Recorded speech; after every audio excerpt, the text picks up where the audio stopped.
The second Ezra chapter 9, verse 1. He answered me then and said, measure thou the time diligently in itself. And when thou seest part of the signs pass, which I have told thee before, then shalt thou understand that it is the very same time wherein the highest will begin to visit the world which he made. First and foremost, giving all praise, glory, and honor that's due to Yahweh, B'Hashem, Yahweh Shai, B'Hashem, Rachakudash, double honors to the elders and apostles at Great Millstone who rule well. Peace and blessing to the 144,000 and the hopeful elect. Shalom Barakatham. And I just wanted to say a few words on the eerie, spooky feeling that that you get the further and further we get into the year. You know, things are getting stranger and stranger. They're getting weirder and weirder. Things are getting more chaotic, more random, strange events are happening in the news. You have the Israelite man and woman acting stranger and more bugged out than ever. Okay, the Christians are more erratic. All right, the bizarreness of the crimes that you see going on. The headlines are getting more bizarre. They're blocking out the sun. They're doing all kinds of things, man. Okay, now as we are called is to do what? Watch and warn. But this is why I read that first precept. You have to be diligent in measuring the time. Okay, you can't just say, oh, we're in the last days, and then you're planning the family picnic or a reunion, you know, and then just forget and then just go back into the world. No, this thing has to be burning in your spirit and your conscience constantly, because you're supposed to want this place to go down. All right, we're supposed to be hastening the day of the Lord. All right, and there's plenty of reasons for it. All right, this is let me see. Let me just type in the word. Okay. Yep, Isaiah 62:6. It says, I have set watchmen upon the walls, O Jerusalem, which shall never hold their peace day nor night. All right, so if you're a watchman, you know, these kind of things you take notice of, man. I saw the elder do the video about the beaches are having whales just wash up on the beach, man. Okay, you know, creatures acting strange. You know, you had one Jake on a video he sent. He looked like a bugged out. He looked like Freddy Krueger, man, with a wig on, taking selfies on a subway train, man. You know, and this kind of stuff is gonna get scary. You can read Wisdom of Solomon, the 17th chapter, the entire chapter. Okay, you'll see exactly what I'm talking about when the Egyptians got put into that realm of darkness. Okay, when it says it was darkness that you can feel. When you read about it in Exodus, about the plague of darkness, it says it's darkness you can feel. But in Wisdom of Solomon 17, it goes into it. They were seeing strange apparitions. Okay, they were seeing ghosts. They were hearing things. Okay, they could feel things. People were dropping dead in there. Okay, that's what the Lord has tasked us with warning about, man. Okay, it ain't just gonna be fire and brimstone. It's gonna be people going out bad. All kind of weirdos are gonna be set loose. A lot of people are gonna go off their medication. Okay, a lot of these violent offenders are gonna get out. A lot of people that follow these women on OnlyFans, they're gonna be emboldened because they got your IP address. Okay, it ain't gonna just be fire. It's gonna be people starving. Okay, it's gonna be people you thought that were in your own family that would never harm you. Well, guess what? They're the most ones capable of harming you. Okay. It says, ye that make mention of the Lord Yahweh, keep not silent. So we're telling you, okay, you're not going to be able to say that you didn't know. Okay. There's one in Ezekiel that I wanted to get.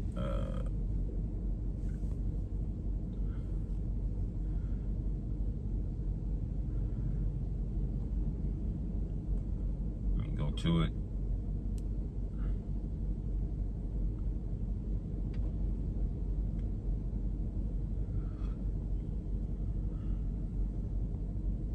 Yep, watch man.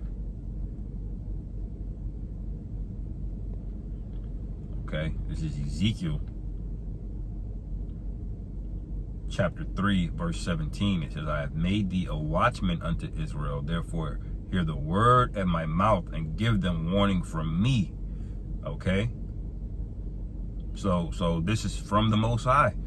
You can say that we're bugged out or whatever you want to say, but the Lord got a way of communicating. Didn't he communicate with Balaam on the donkey?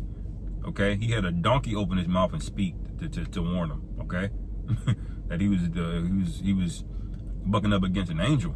Okay, so the Lord will find a way to communicate what needs to be communicated before things get bad. Okay, and why does the Lord do that? Let me go to Ezekiel 9.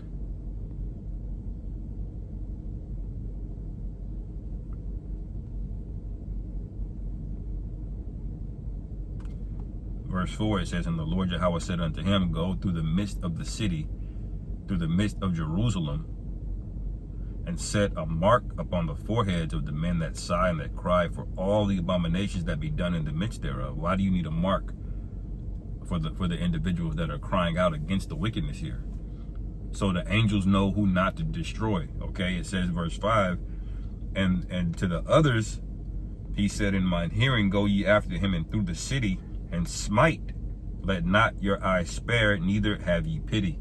Okay, so angels are going to be tasked with just destroying things, man. I just saw a video of some ball lightning. Okay, it looked very eerie, man. It was floating over cars, and it was like zapping. You know, had like these electrical currents flying out of it. All right, and it was real. They tried to detect it in AI, and it basically came back saying no, that was real. It wasn't AI. Okay, just floating around, man. The Lord's got all kind of judgments out here ready for people, man. Okay, and it says verse 6, slay utterly old and young, both maids and little children and women. Because see, there's a time where the Lord just gets sick of everything. All right, he had that time during the flood. He said that, and he repented the Lord that he made man. Okay, he says he says, now I'm going to put an end to all flesh. And that's exactly what the Most High did. Okay, he flooded everything. See, there comes a time where the Lord gets fed up. Okay, and he ain't trying to hear, oh, I'm a woman, or I'm old. Everything got to go. Because, see, it's not just the wicked people. Wicked people defile things. Even natural things get defiled. The trees, the animals, they all get defiled. And it's all got to go. Okay?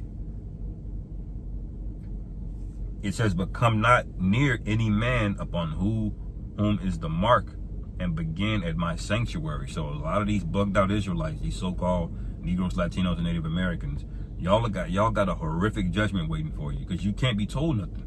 Okay? But it's not going to be on me for not saying nothing. Okay? Lord willing, my sacrifice is accepted, because I know it's coming. Okay? A great, terrible day, man. Okay? It says, then they began at the ancient men which were before thee. Okay, and he said unto them, defile the house and fill the courts with the slain. Go ye forth, and they went forth and slew in the city. Okay, just like the death angel was sent throughout Egypt, there's going to be another one sent throughout here in Babylon. Okay, which is America. Okay, you gotta read what's going on, man. Okay, you can't just walk outside. No, it feels weird. It's eerie today, man. You know, it's a spooky season. You know, what else was I gonna get? I ain't gonna make this too long. This is just a reminder, okay, that the Lord is pissed off. And get your house in order, man. Okay.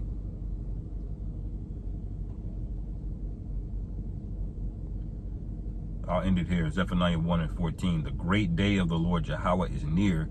It is near and hasteth greatly. Even the voice of the day of the Lord Yahweh. So our voice is amplified more than ever. Hebrew Israelites are being spoken about more than ever. More videos are coming out than ever. Okay. More topics and discussion between, celebrities and all that. They're all talking about us. Now, it's spread through individuals that have ulterior motives, these camps that want to be famous. But either way, it's the will of the Lord that it gets out there, okay? All right, it says the mighty man shall cry there bitterly. So when the voice of the Lord turns up, all right, that's for a reason. That's because a great judgment's getting ready to happen. Just like you hear a trumpet blown before a war, before an enemy, tries to take the city, that's what we are, okay? It says in Isaiah 58, lift up thy voice like a trumpet, okay? That symbolism is written for a reason, okay? Because something dramatic is getting ready to happen. We're in alarm, okay? We're not here to save people, okay? We're not here to debate or hold a conversation. We're not here to build, okay? None of that goofy language you hear out of the consciousness community, all right? We're here to warn you, man. And if you don't hear it, then there ain't nothing we can do about it, okay? It says, verse 15, that day is a day of wrath, a day of trouble and distress, a day of wasteness and desolation, a day of darkness and gloominess, a day of clouds and thick darkness. All right? A day of the trumpet, and alarm against the fenced cities and against the high towers, okay? So you can't say you've been warned, man, okay? Prophets of doom at your service, okay? And we got to keep reminding you, we don't care how dark it is, how repetitive you think it is. Look, you got to be told what the Spirit of the Lord is doing and what's getting ready to happen, okay? And if the Spirit is on you to make a move, to make an adjustment, then do it, man, okay? And take this thing deadly serious, okay? As Paul said, we're not the children of the night. We're not sleep, okay? We're children of the light. I mean, we're going to see what's coming before it happened, okay? It's not going to be as a thief in the night to us, okay? For these people, it is. Anyway, I'll end it there. Lord willing, this is edifying. Call halal Yahweh Bashim Yahweh Shai Bahashim Rachak Shalom. I'm Yashua.